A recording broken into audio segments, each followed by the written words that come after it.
जहा नारायण वहा नारायण, जहा नारायण वहा नारायण, जहाँ देखो वहाँ नारायण नारायण, जहाँ देखो वहाँ नारायण नारायण। जिथं बघेल तिथं आम्हाला नारायण दिसला पाहिजे महाराज, आणि ती भक्ती होती माझ्या भक्त प्रल्हादांची। अहो विचार करा, एवढ्याशा मुलाला सांगितलं का रे हा एवढा मोठा खांब उभा आहे, तुझा नारायण याच्यामध्ये असेल का? प्रत्येकाने माहिती आहे महाराज, शेवटी एका राक्षसाचा वध करण्याकरता देवाला खांबातनं सुद्धा प्रकट व्हावं लागतं। हे कधी? एका भक्ताच्या हाकेला धावून आलेला, एका भक्ताच्या संकटात मदत करण्याकरता हा देव तिथेही उभा राहतो। म्हणून महाराज आयुष्य असं, मुलगा कितीही संकटात असला तरी संकटासाठी आई आणि वडील तत्पर असतात, हे आम्हाला समजलं पाहिजे।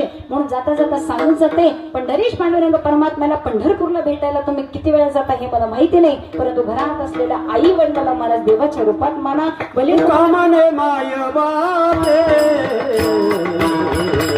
कामने माय बापे, कामने माय बापे, कामने माय बापे। अवघी देवा अवघी देवाची स्वरूपे, अवघी देवाची अवघी देवाची स्वरूपे, पुंडलिके गायचे वनभ्रम उभे केले। अवघी देवाची स्वरूपे।